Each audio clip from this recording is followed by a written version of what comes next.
j'ai compris que c'était mort. Enfin, j'allais pas retourner à Paris à la Défense dans une grande tour. C'est mort. Enfin, je préfère faire pousser des salades en Thaïlande et je serais heureux. Non, mais tu vois. Quand tu dédies un mois, c'est tous les jours, hein, c'est 7 jours par semaine, de 5h30 du mat à 8h du soir. En général, tu sais pourquoi tu le fais, quoi. Je l'utilise vraiment comme un outil genre d'exploration, de fun et de croissance au niveau physique, mental et même un peu spirituel.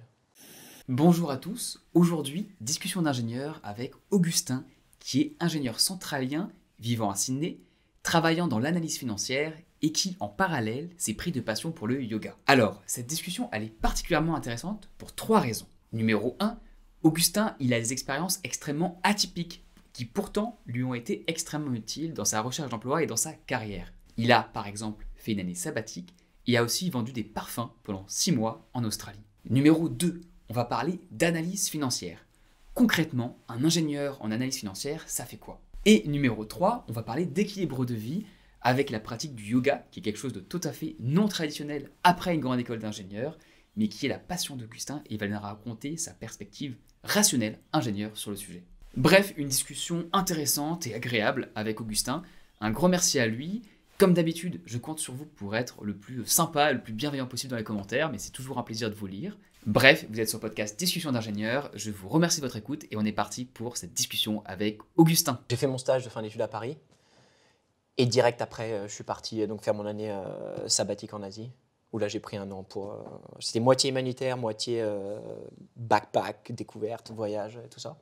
Genre, c'était Asie, tu viens de dire, c'est pas que Australie en fait, t'es parti où? Ouais, un an, j'ai fait 10 mois en Asie. Ouais. Donc, je fais Indonésie, Thaïlande, Laos, Inde. Et donc, à chaque fois, ça alternait entre projets humanitaires et genre des trucs. Je passais une semaine chez des moines, méditer toute la journée. J'ai travaillé avec des éléphants. Enfin, on a fait des backpacks et des randos dans tous les sens.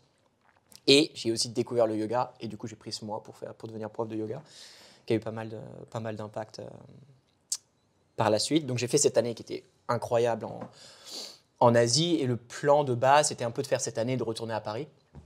Mais plus j'avançais dans l'année, et plus j'ai compris que c'était mort. Enfin, j'allais pas retourner à Paris à la Défense dans une grande tour. C'est mort. Enfin, je préfère faire pousser des salades en Thaïlande et je serais heureux. Non, mais tu vois, c'était un peu le type de mindset. Mais je disais, bon, il faut quand même que je bosse sur ma carrière, mais j'ai envie de garder ce côté aventure et découverte et tout ça. Et du coup, l'Australie n'était pas très loin. J'avais lu plein de trucs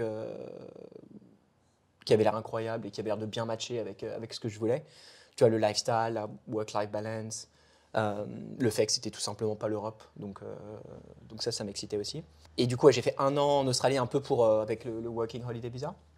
Un peu pour... Qui est un visa qui permet, pour ceux qui ne connaissent pas forcément, pour les auditeurs, c'est un visa d'1 an qui permet de voyager en Australie et de travailler jusqu'à 6 mois pour les employeurs. Donc c'est parfait pour venir, gagner un peu d'argent, continuer à voyager, gagner d'ailleurs pas mal d'argent potentiellement pour pouvoir, parce que là, en Australie, on gagne bien même en étant backpacker, et ensuite pouvoir revoyager si on souhaite ou voyager à l'intérieur du pays. Ouais. Donc c'est une façon super simple de te faire un an là-bas, et c'était mes calculs. Donc je vais faire un an, j'ai fait des sales, je t'ai raconté, j'ai vendu des parfums dans la rue. Enfin, j'ai fait des trucs que j'aurais jamais pensé. C'est quoi le job qui t'a le plus marqué que tu as fait à ce moment-là? Ouais, c'est les parfums dans la rue. Tu faisais quoi alors? Donc j'étais sales team leader. Enfin, j'ai commencé genre juste sales. Vendeur. Et t'arrivais dans la rue avec un parfum pour... un peu. En fait, on avait un groupe. Enfin, notre compagnie avait des stalls, c'est-à-dire des stands dans des shopping centers. Et à chaque semaine, ça tourne. Et c'est un stand temporaire où tu fais ton petit stand avec tous tes parfums et tu pitches toute la journée.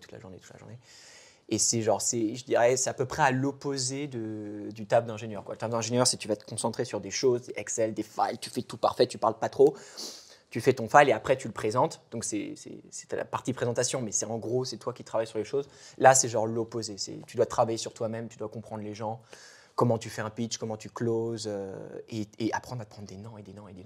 Et ça j'avais pas l'habitude, quoi. Parce que tu dois pitcher peut-être 100 personnes. Sur les 100 personnes, s'il y en a 10 qui t'achètent, c'est énorme, c'est vraiment cool. Mais ça fait quand même 90% de non, tu vois. Et d'ailleurs, du coup, on avait plein de training là-dessus. Comment tu fais pour en fait, à chaque fois que tu as un non, être plus excité? Enfin, parce que tu sais que tu as tes KPIs et tes sortes de stats, et tu sais très bien que plus tu as de non, plus tu te rapproches d'un oui. C'est un peu biaisé comme façon de voir les choses, mais ça t'aide en fait à te... C'est en partie vrai. C'est en partie vrai, c'est le law of average, mais Donc, et puis comment tu vends, le eye contact, quoi, c'est super. Enfin, c'est un truc qui est assez flippant, surtout en tant que Français, surtout en tant qu'ingé. Et même le body language et comment tu. Puis moi, je sais pas, j'avais un master, j'étais en mode merde. Je vends des parfums, je me fais 5 $ par sac. Enfin. Mais bon, bref, donc j'ai fait 6 mois de ça. Donc j'ai fait peut-être 2 mois où j'apprenais juste les techniques de vente, comment juste être bon vendeur, ce qui franchement était pas facile du tout. Et après, j'ai commencé à avoir des bons résultats. Et donc à partir de ce moment-là, tu peux commencer à recruter ta team. Pareil, dans les shopping centers, je vois des gars, au lieu de leur vendre des parfums, je leur dis, t'as un taf? Oui, non. Est-ce que t'es motivé pour apprendre, machin et tout? Ou sur les réseaux sociaux, enfin, tu te débrouilles, tu fais veux un ton truc. parfum? Non, tu veux un taf? Oui, travaille pas, Tom. Bien. Et ça, c'était aussi un autre truc, parce que bien sûr, il faut faire les interviews, puis après, il faut les former, mais c'est ton temps à toi que tu passes à former, donc il faut que ce soit sûr que ce soit un bon fit, il faut que le gars ait envie de bosser, il faut qu'il réussisse surtout. Donc, ouais, pendant les 4 mois d'après, j'ai fait ça, quoi. C'était donc un peu de recrutement, du team building et tout ça, et continuer à vendre mes parfums aussi. Donc ça, c'était un truc vraiment marquant, quoi, parce que j'aurais jamais de ma vie pensé que j'aurais fait un truc comme ça. Mais pour dire, honnêtement, c'est peut-être le travail où j'ai le plus appris, quoi. Et qui m'a le plus servi après dans toutes les interviews, dans toutes mes communications, dans tous les rapports humains, quoi. J'ai encore ces petits trucs, je dirais pas de vendeur, mais genre cette espèce de confiance que j'avais pas du tout avant, qui m'a permis de m'en sortir dans plein de situations, quoi. Donc ça, c'était fort. Et du coup, après, pour revenir, j'étais en mode, bon, Sydney, j'adore, j'ai envie de rester. Et du coup, effectivement, après, j'ai trouvé un visa et un travail chez Grant Thornton, où là, j'ai fait 4 ans de corporate finance et d'audit. Mais avant de trouver ce visa, ça, on s'en souvient, parce qu'on était là ensemble à l'époque, c'était déjà il y a 7 ans. Ouais, 7 ans. C'était galère, c'était même une galère immense. On s'est rencontrés, si je ne m'abuse, à un événement central, des différentes écoles centrales sur Sydney, auxquelles déjà tu venais, donc ça veut dire que tu étais allé aux événements networking. Qu'est-ce que tu as fait d'autre à l'époque? Pourquoi est-ce que c'était dur à l'époque de pouvoir trouver un job en Australie? Tu as l'air d'en avoir trouvé un rapidement en vendant des parfums. Pourquoi est-ce qu'un job d'ingénieur, on n'en trouve pas aussi un facilement? Et après, comment ça s'est passé pour toi? Alors, le taf de parfum, c'est un peu à part. C'était en mode n'importe qui peut avoir ce boulot, en gros. C'était un visa de travail, ils te prennent, en fait. Oui, mais pourquoi est-ce qu'un ingénieur ne pourrait pas faire ça? Dans l'autre sens, pourquoi est-ce qu'on ne pourrait pas trouver un boulot d'ingénieur comme ça en Australie? Moi, je le sais, mais les gens qui nous écoutent ne savent pas forcément que... Tu veux dire le boulot en corporate finance ou soit d'ingénieur, soit de corporate finance. Après, tu vas me dire pourquoi tu as fait... Vraiment, le truc qui était difficile à négocier, c'est que déjà, quand tu demandes un visa, ça veut dire que tu demandes plus que n'importe quelle autre personne à Sydney. N'importe quel Australien ou quelqu'un avec la permanent residency ou même qui est un citoyen, tu demandes plus parce qu'il faut faire de la paperasse administrative, parce que ça coûte un peu d'argent et que si à un moment donné tu veux partir, c'est pas aussi simple parce qu'ils ont ton visa. Donc en fait, déjà tu as ce côté-là qui, rien que de demander un visa, t'es au-dessus, tu demandes plus que la moyenne des autres. Donc il y a ça. Donc il faut forcément que tu proposes plus en fait en échange à côté. Donc c'est plus dur. Et comment tu proposes plus quand là c'était entry level, tu vois, vraiment, c'était le niveau junior, quoi. Donc comment tu proposes plus quand tu es un junior? Soit tu as fait une superbe école, mais ils connaissent ce que j'ai fait, mais ils connaissent absolument pas. Ils aimaient bien que j'ai fait un master, mais c'était la seule chose qu'ils comprenaient. Puis en plus c'était ingé, c'était pas finance, donc bien, mais un peu ok. Et quelque chose qui valorise aussi ici, c'est l'expérience, quoi. L'expérience soit en Europe, mais encore mieux si tu en as en Australie. Et moi, j'avais 6 mois de parfum dans la rue à vendre. Donc, encore une fois, expérience incroyable. Et ils valorisaient ça, mais pour mettre au-dessus et leur dire, maintenant, il faut me sponsoriser, me donner le visa, ça a été dur parce que j'avais pas grand-chose à vendre. À part, tu voulais déjà faire de la corporate finance à l'époque? Ouais. Qu'est-ce qui te plaisait plus? Enfin, qu'est-ce qui a fait que tu es sorti d'un master en ingénierie et que tu t'es dit je vais faire de la corporate finance? C'était par rapport à tes stages d'avant? Ouais, donc j'avais fait 6 mois chez Mazars à la Défense, déjà en corporate finance, parce que je savais que l'ingénierie, vraiment de base, je devais faire les arts. Donc pendant presque 2 ans de prépa, je me suis dit je vais faire les arts et métiers. Et genre 1 mois avant de passer les concours, je me suis dit mais en fait c'est genre l'industrie et tout, c'est pas mon truc. Donc j'ai bifurqué vers Centrale Supélec parce que c'était plus technologie et tout ça. Mais je savais que je voulais pousser ça encore plus et aller vers le conseil plus que l'ingénierie. Donc j'avais postulé à plusieurs trucs pour mon stage de fin d'études, tout en conseil, soit conseil type management, soit plus finance. Et j'ai eu pour une raison ou pour une autre ce truc en TS, donc en conseil en finance. Ouais. qui m'a super plu. Enfin, les formats d'émissions, les gens, le travail même en lui-même, c'était quelque chose qui m'avait bien plu. Et donc, du coup, je dis déjà, je vais garder ça. Ouais. Et pour arriver donc à décrocher ce travail en finance, donc en conseil financier, qu'est-ce que tu as dû faire à ce moment-là? Parce que tu es dans un endroit où tu connais personne, l'école, elle vaut rien. Tu as un master qui vaut quelque chose, mais c'est pas forcément dans le même domaine. Comment ça se passe alors? Je pense que j'ai eu une plutôt bonne approche. J'ai networké en fait. Je suis allé à tous les alumni que je pouvais avoir. Donc il y avait Centrale Supélec, il y avait d'autres choses aussi, tu sais, la FACHI, la Chambre de commerce française en Australie. Il y a plein d'événements où tu peux faire du network comme ça. Et donc en allant à ces événements-là, enfin à ces events-là, tu rencontres aussi d'autres gens qui te recommandent vers d'autres gens. Tu dis je connais cette personne qui est dans cette boîte. Et donc c'était café sur café sur café. Parce que je savais très bien que si j'allais à la voie normale, c'est-à-dire que j'allais sur le website et que j'appliquais de moi-même, ça n'allait pas marcher. Donc il fallait que j'aille voir quelqu'un, lui dise c'est moi, c'est ma life, je suis prêt, pour qu'après il me réfère et qu'au moins je commence les interviews. C'est lui, donc là, ça a été beaucoup. C'est l'ingénieur, il est super sympa. D'ailleurs, il vend des bons parfums, mais il cherche un job. T'as voyagé 1 an en Asie, t'as vendu des parfums et maintenant tu fais la finance. Mais c'est tout sur la confiance et je pense la façon dont tu présentes ton parcours et pourquoi tu as fait ces choses-là. En fait, si tu arrives à faire un beau package et expliquer pourquoi tu as fait tout ça.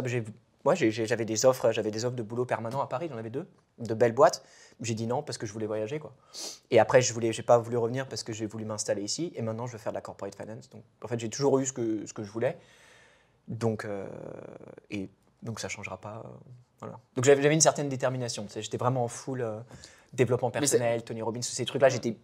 J'y vais, je bosse. C'était dur jusqu'au bout, hein. C'était pas. Ah ouais. 2 semaines. J'ai cherché pendant plusieurs mois. J'ai eu au moins 30 interviews, quoi.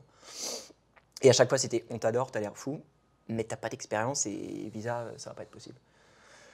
Donc ouais, j'ai fait café sur café, interview sur interview, et je crois 2 semaines avant que mon visa expire, ce qui commençait à être vraiment chaud, quoi. J'ai eu un appel de la HR donc à GT, et après on a fait l'interview, et elle a dit ok, go. Et ouais, c'est comme ça que j'ai eu le boulot. Mais j'étais rodé sur absolument toutes les questions que tu peux poser en entretien, quoi. Sur tous les trucs, les petites zones d'ombre et les machins, parce qu'à chaque fois je demandais du feedback, j'avais plutôt une bonne approche. Donc j'étais super rodé sur toutes ces questions-là. Et donc ouais, ça a fini par marcher. Il y a un truc qui a fait la différence pour le dernier ou c'était plutôt de la chance? Est-ce que tu penses qu'est-ce qui a fait que Grant Thornton t'a embauché et t'a proposé un visa? Il y avait 2 choses. Il y avait le fait que je pense que j'ai vraiment bien géré les interviews, dans le sens où j'avais 6 mois de parfum. Donc niveau confiance et body language, eye contact, j'étais pour quelqu'un qui appelle pour une position junior, c'était déjà vraiment bien, je pense. Donc je pense impec sur les interviews et toutes ces questions-là. Et il y a aussi, j'avais pris un café donc avec un partenaire de là-bas, un Français, qui aussi m'a référé dans le sens où il connaissait mon diplôme, il m'avait vu à quelques events. Et il a dit, lui, il a un bon diplôme, il est correct, prenez l'interview. Les interviews sont très bien passées, donc je pense que ces 2 choses-là ont fait que ils m'ont offert un job et un visa. Ça, c'est cool. C'est bien de voir quand même que la référence, au final, même si le diplôme ne vaut rien ici, via les réseaux français qui connaissent la valeur d'un diplôme et de ce que tu peux avoir fait parce que les écoles d'ingénieurs, quelles qu'elles soient d'ailleurs, ça demande beaucoup de travail et d'efforts en France, donc ça vaut quelque chose, quoi. Ouais. Et là, le partenaire, effectivement, connaissait cette école, même s'il n'a pas d'impact quand il dit ça au HR, c'est quand même non mais c'est bon, il a un bon profil, quoi. Donc ça a aidé quand même d'une certaine façon. Ouais. Sachant que j'avais besoin d'aide, quoi, parce que encore une fois, ingénieur sans expérience qui applique en finance, faut pouvoir le justifier, quoi. Qu'est-ce que tu faisais en finance, justement? Donc j'ai fait 1 an de corporate finance, donc c'était du transaction services. En gros, c'est des due diligence, c'est-à-dire En français, ça serait. Je crois que tu dis due deal en français. Due diligence, ouais. Tu étudies des entreprises qui veulent soit être vendues, soit être achetées. C'est ça, oui. Due deal, c'est un des process de la M&A. La M&A, c'est depuis le moment où un acheteur se dit j'ai envie d'acheter, jusqu'au moment où il achète. Le TS intervient au moment où il a envie de savoir comment l'entreprise va. Donc en fait, tu fais une certaine forme d'audit, un peu modifié. T'as pas toutes les règles comptables et tout ça, mais tu fais une sorte d'audit Financière, pour, en gros, savoir si l'entreprise vaut bien 5, 10, 50 millions. Tu n'as pas le droit de dire ça vaut 50 millions, mais tu peux donner toutes les infos et toutes les clés à celui qui veut acheter ou vendre pour dire effectivement. C'est une sorte de full check-up financier. Un peu comme un audit, mais avec des règles un peu différentes. C'est un peu comme si tu avais un sportif qui voulait se faire recruter par un club et qui dit nos médecins vont vérifier qu'il va bien. Tu fais tous les tests avec les médecins et ils arrivent et ils disent bon, il est en bonne santé, je ne pourrais pas vous dire qu'il va marquer des buts, mais en tout cas, tout check. Et vous, c'est pour ça, mais au niveau financier d'une entreprise. Ouais, en gros c'est ça. Donc ça, c'est des missions assez intenses, c'est des missions assez courtes, parce que ceux qui veulent acheter ou vendre, ils veulent acheter ou vendre tout de suite. Tu n'as pas 3 mois pour faire le truc. Et c'est assez... c'est pas répétitif dans le sens où chaque business est différent et à chaque fois, tu as des problématiques différentes. Mais à chaque fois, ce que tu rends, c'est des PNL, des balance sheets, et tu utilises quoi pour faire ça? C'est tout sous Excel ou il y a d'autres outils? Tout était sous Excel. Parce que donc, GT, c'est des mid-cap, c'est-à-dire c'est pas des boîtes énormes, donc on n'a pas nécessairement besoin de... En gros, Excel est suffisant. Ouais. C'est pas suffisant, mais il faut être très bon en Excel quand même. Ouais, il faut être bon et rapide. Pas aussi bon qu'ils pouvaient faire, il y avait une équipe modeling, ou alors eux, c'était vraiment des gourous. Il faut être solide, il faut être bon, mais tu n'as pas à être un génie non plus en Excel. Donc c'était vraiment Excel et PowerPoint. Ça, c'était des outils qu'on utilisait. Donc j'ai fait ça pendant 1 an. Donc encore une fois, mission assez courte, c'est assez intense, ça va être pas mal de late nights. C'était quoi tes horaires par exemple concrètement? Moi j'étais vraiment le plus junior de l'équipe. On avait une équipe de 10, j'étais le plus junior, donc il y avait des moments où je pouvais plus trop contribuer, tu vois. Mais je crois que tu allais me dire l'inverse. Je pensais que tu allais me dire donc je travaillais comme un donc je travaillais comme un malade. Non, parce que c'était vraiment une équipe senior. Il y avait 2 partenaires, 2 senior managers, 2 managers et une senior qui avait déjà 4 ans d'audit et 3 ans de corporate finance. Et moi, le petit nouveau qui avait 6 mois de parfum. Je vais l'utiliser en leitmotiv. Donc, du coup, c'était... Je veux dire, pour l'Australie, c'était des horaires lourdes. Tu finissais vers 9-10 heures, quoi, grosso modo? Non, franchement, non. Après quelques soirs sur des grosses missions, ouais. Mais moi, en tant que junior, j'ai très rarement fini à ces heures-là, quoi. Okay. Et en plus, je venais de la France. France, Mazars, bas de gamme, c'est 9h, 19h, 9h, 20h, quoi. C'est le standard. Ouais. Donc, en Australie, je faisais à peu près ça, mais c'était gros horaires. Et après, quelques, effectivement, nuits où là, on va passer la soirée là-dessus. Mais franchement, pas tant que ça. Okay. Et donc, après 3 ans d'audit, donc j'ai recommencé... Financier toujours? Ouais, financier. Donc là, j'ai recommencé à un niveau quasiment junior aussi. Donc... Ouais, je ne sais pas ce que tu veux que je dise. Tu veux que je peux raconter mon parcours en fait, ce qui est intéressant dans ton parcours, notamment, en tout cas, il y a beaucoup de choses qui sont intéressantes, mais il y a un angle qui m'intéresse particulièrement là, c'est le fait que tu as commencé dans la finance, donc ce que tu nous as expliqué, les transaction services, tu as fait ensuite de l'audit financier pendant 3 ans. Maintenant, tu es en business... Commercial finance. Commercial finance, du côté entreprise. Est-ce qu'il y a des choses qui t'ont été utiles de ta formation d'ingénieur là-dedans quand même? Parce qu'on peut se dire, attends, pourquoi tu as fait un master en ingénierie si tu n'utilises rien? Est-ce qu'il y a quand même des choses que tu utilises au jour le jour, que ce soit au départ ou même maintenant? Bon, toutes les connaissances techniques, hein, on avait utilisé les centrales nucléaires, les machins, tout ça, pas franchement, je n'utilise pas ça du tout. Après, on avait fait pas mal d'IT à Supélec et j'avais des clients IT aussi. Donc ça m'a aidé, mais c'était plus pour avoir un bon contact avec le client. En mode, ils commençaient à me parler d'un truc, ils disent non, mais ça, tu vas rien comprendre. Je dis non, si, je comprends. Et du coup, ils sont là, ah, cool. Donc c'est un consultant, mais qui en plus comprend notre business. Donc c'était bien pour le côté client, c'est bien pour comprendre encore mieux comment l'entreprise fonctionne, mais en gros, toutes ces connaissances techniques m'ont pas franchement aidé. Après, finance, corporate, audit ou commercial finance, c'est beaucoup de chiffres. C'est analyser logiquement toute cette data, la présenter d'une façon claire et logique. Et ça, je pense que ça regroupe un peu le mindset d'ingénieur où tu apprends des choses vraiment très techniques, très poussées, tu as une certaine méthodologie pour arriver là. Et du coup, la méthodologie de travail est relativement similaire. Plus le fait d'avoir un sens des chiffres, tu vois, quand tu as fait des équations, des maths dans tous les sens, et que tu viens en commercial finance où tu as des choses assez simples, ça te met au-dessus de pas mal de personnes. Ouais. Dans le sens où tu comprends les chiffres, c'est pas compliqué et ça aide. Ouais. Et tu es content du choix au final que tu as fait, à la fois des études et à la fois d'avoir fait ça ensuite Ouais, j'ai jamais questionné ce choix-là. Je savais que la pure ingénierie, ça allait pas m'amuser tant que ça, même s'il y a des gens qui s'amusent dedans et c'est fantastique. Mais moi, il me fallait un côté avec un peu plus de business. Ils disent souvent qu'il y a des personnes qui sont orientées task et des personnes qui sont orientées people. Et moi, je pense que je suis plus people que task. Ce qui fait qu'avoir ce côté consultant, chiffre, commercial finance, c'est quelque chose où tu es plus proche de ton client et plus peut-être proche de ton équipe. Et c'est quelque chose qui me plaît. Et comprendre la finance d'une entreprise, c'est génial parce que une fois que tu as compris vraiment où va l'argent, où c'est dépensé et comment c'est investi et tout ça, en fait, tu as compris 90% du business, quoi. Donc, c'est une bonne façon aussi de comprendre des business et se mettre là-dedans. Je trouve l'expression française, d'ailleurs, et j'y pense juste à l'instant, c'est santé financière. Et ça va bien avec le parallèle qu'on a fait tout à l'heure aussi avec le médecin qui va regarder quelqu'un et qui va te dire derrière, le sportif, il est bon. Là, c'est la même chose. Tu te dis, je comprends comment ça marche, je comprends 90% de comment l'entreprise marche. C'est ça, tu fais le bilan de la santé financière de l'entreprise et à partir de là, tu comprends comment ça marche.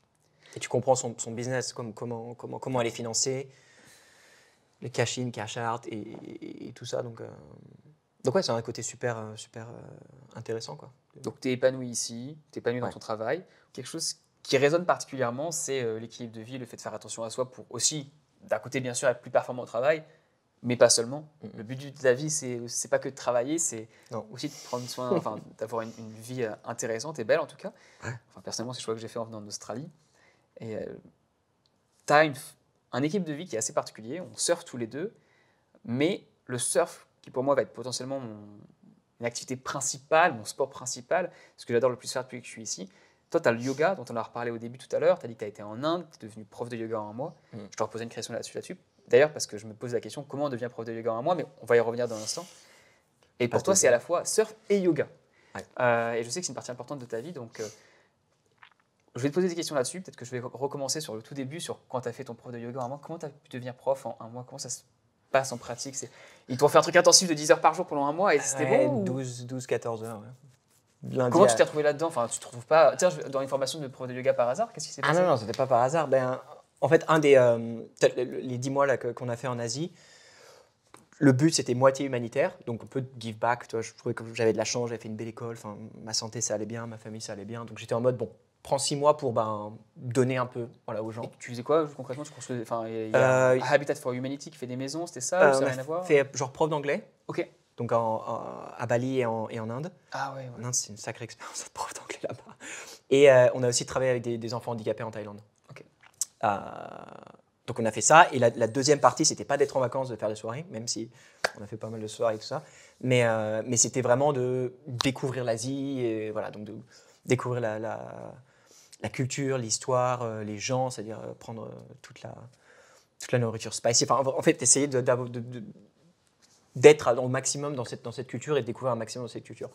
Et une des petites boxes à ticker, c'était de faire du yoga. Parce que si tu passes 10 mois en Asie et que tu n'as pas fait un cours de yoga, c'est un peu comme si tu avais fait 10 mois en Asie et que tu n'as jamais mangé de bouffe épicée. Tu as loupé un truc, quoi. Et donc, moi, j'ai toujours fait énormément de sport, genre tennis, foot, machin. J'ai toujours été et je me suis toujours dit que le yoga, ça va me faire marrer en Asie. Je vais prendre ma petite photo et puis voilà, box ticket. Ouvert d'esprit, tout ça. Et en fait, non, j'ai pris une énorme claque. Je me suis retrouvé en Thaïlande dans un camp complètement perdu. Et j'avais 2 cours de yoga par semaine. Et en même temps, je travaillais avec des enfants handicapés et je donnais un coup de main dans les jardins, tout ça. Et dans ce contexte-là, j'ai pris une claque, mais une belle claque, quoi. J'ai eu un petit aperçu, un petit flash de ce que c'est, tu vois. Et pour moi, c'était, c'est pour les femmes déprimées de 40 ans qui allaient se faire leur yoga, ça leur permettait d'aller mieux.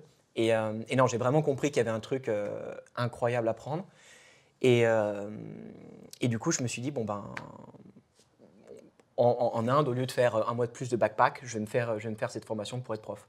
Parce que j'ai senti que si j'en fais pas plus que ça, je vais pas le garder, en gros. D'accord. Ouais. Ou ça n'aura pas réellement d'impact sur moi. Donc je me suis dit, plutôt que de faire un mois de backpack, je vais foncer, faire devenir prof, comme ça au moins genre, je vais comprendre vraiment ce que c'est. Et après, je ne savais pas du tout ce que j'allais faire avec ça, mais je me dis, bon, bah, au moins. Et puis, genre, même devenir prof de yoga, c'était tellement opposé à l'image que j'avais de moi-même que je me dis, c'est cool. Puis, de toute façon, je fais 1 an en Asie, donc autant se marrer, quoi. Ça fait une belle ligne à raconter. Au pire, tu reviens. Ouais. T'as fait quoi quand tu es là-bas? Je suis devenu prof de yoga. Ouais, c'est ça. Au moins, tu n'as pas perdu ton temps. Et donc, ouais, très rapidement, pour avoir le diplôme, il faut que tu aies passé 200 heures qui sont accréditées par différents organismes. Tu as Yoga Alliance, qui est un gros organisme, et tu as 200 heures qui sont en gros coupées moitié pratique, moitié théorie, et qui te donnent une sorte de view 360 de qu'est-ce que c'est le yoga, d'où ça vient, l'histoire, la culture. Tu as des choses avec la médecine aussi, l'ayurvédique. Bien sûr, quels sont genre les pauses, les enchaînements, les flows. Tous tes alignements, comment tu fais déjà pour pratiquer sans te blesser, comment tu fais pour enseigner, pour être sûr que tes students ne se blessent pas. Donc ça te donne vraiment une full... une vue 360. Une vue 360 de, OK, qu'est-ce que c'est? Comment le pratiquer de façon safe? Comment l'enseigner de façon safe? Et ça, c'est vraiment juste, on va dire, les basiques, quoi.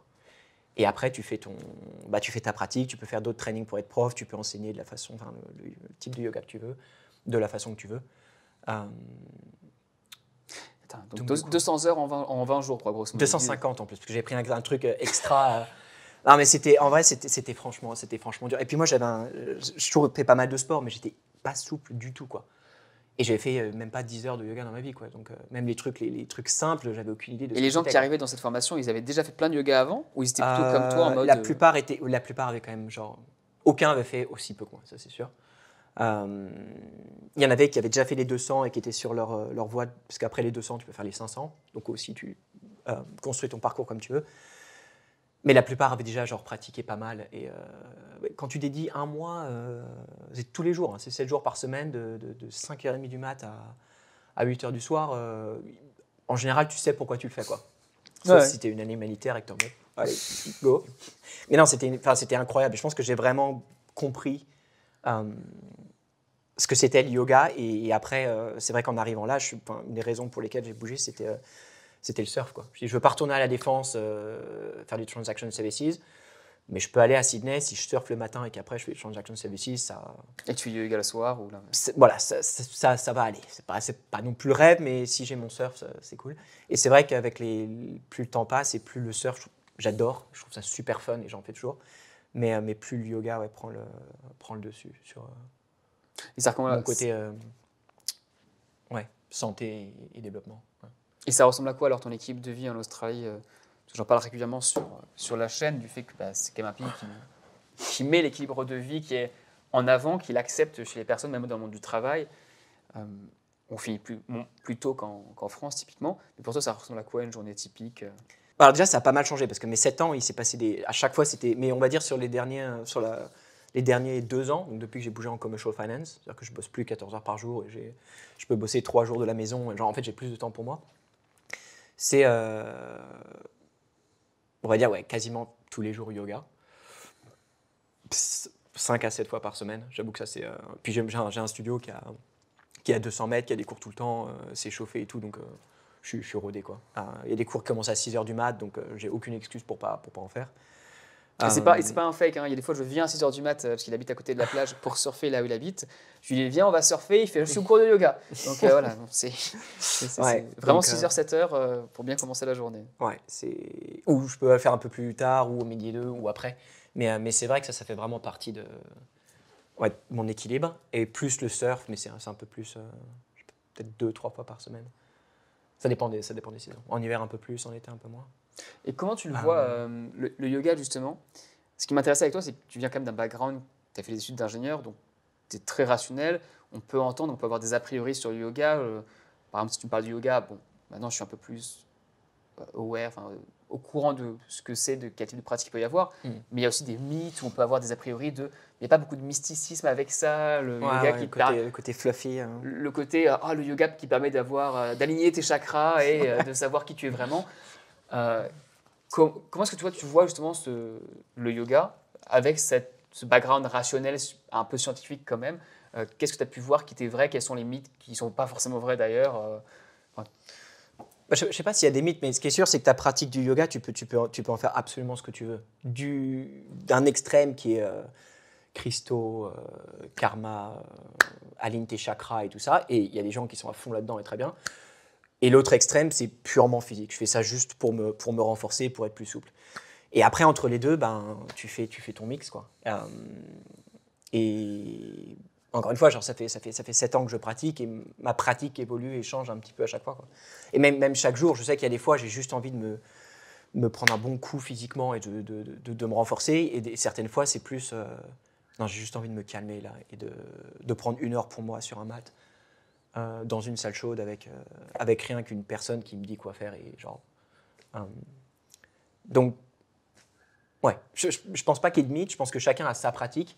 Et comment est-ce qu'elle a évolué la tienne alors? Parce que tu as dit ça a évolué au fil et à mesure des années. Ouais, je pense qu'au début c'était beaucoup plus physique. Je trouve ça marrant. J'étais super stiff, genre pas souple du tout.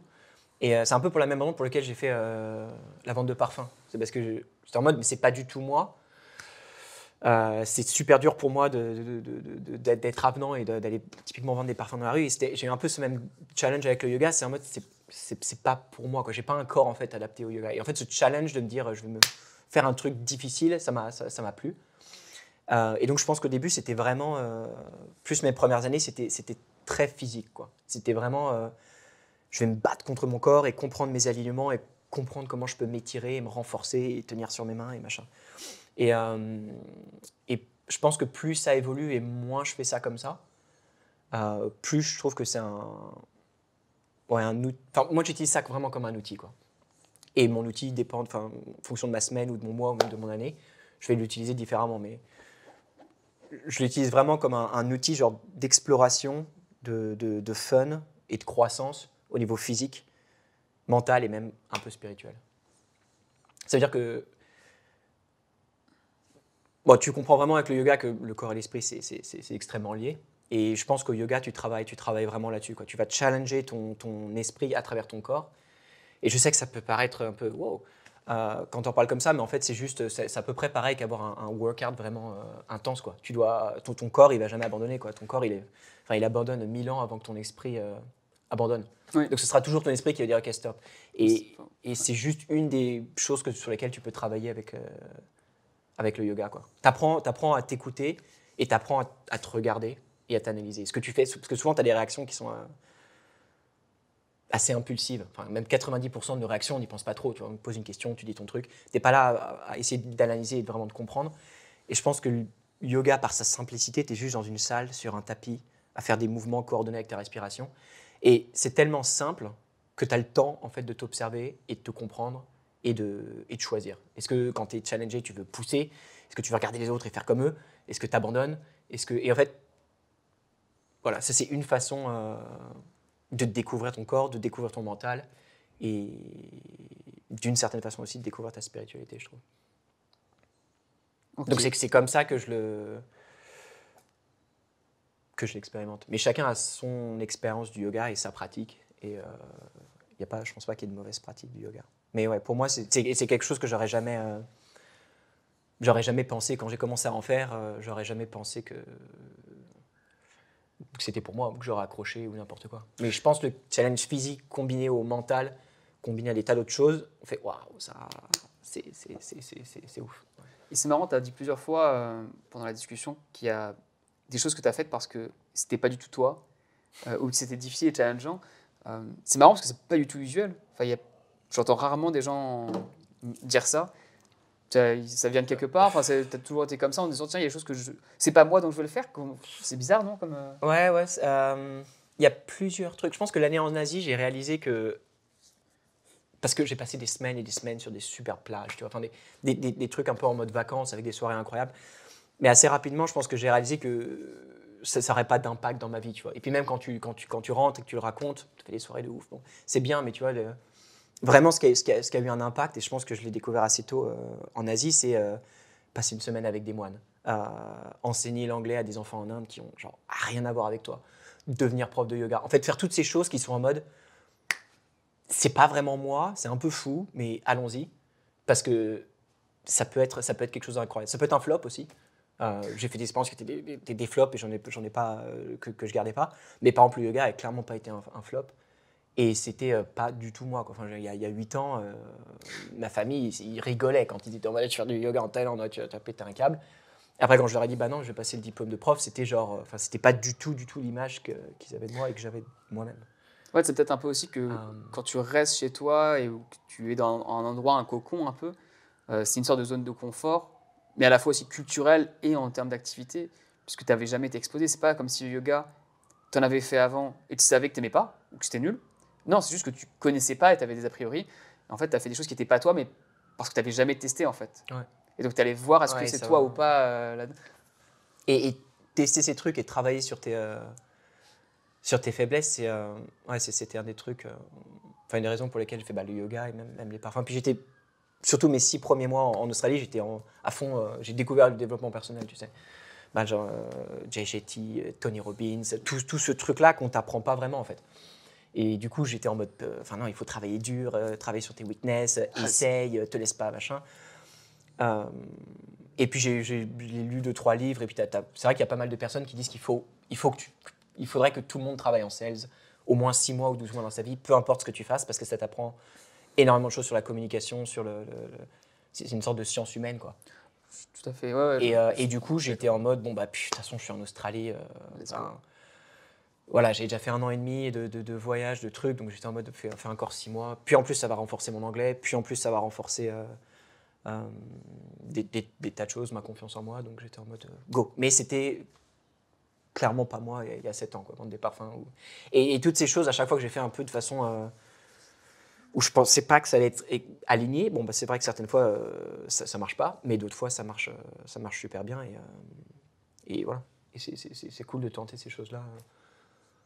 De temps en temps pour découvrir d'autres choses. Tant que tu es jeune, surtout, il faut y aller à fond. Je pense que c'est le plus de choses pour justement se découvrir soi aussi. Il y a des choses qu'on pense ne pas être soi, mais qui peuvent l'être totalement.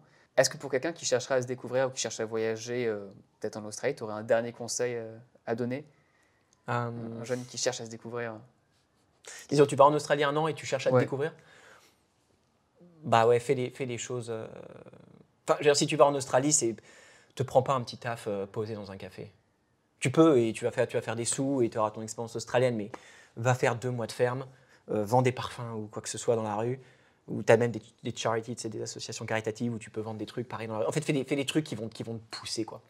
Après, il peut aussi faire 1 mois de café, typiquement. Parce que typiquement, faire 1 mois de café, très bien, et de resto. Mais en 5 jours, tu as compris à peu près le deal.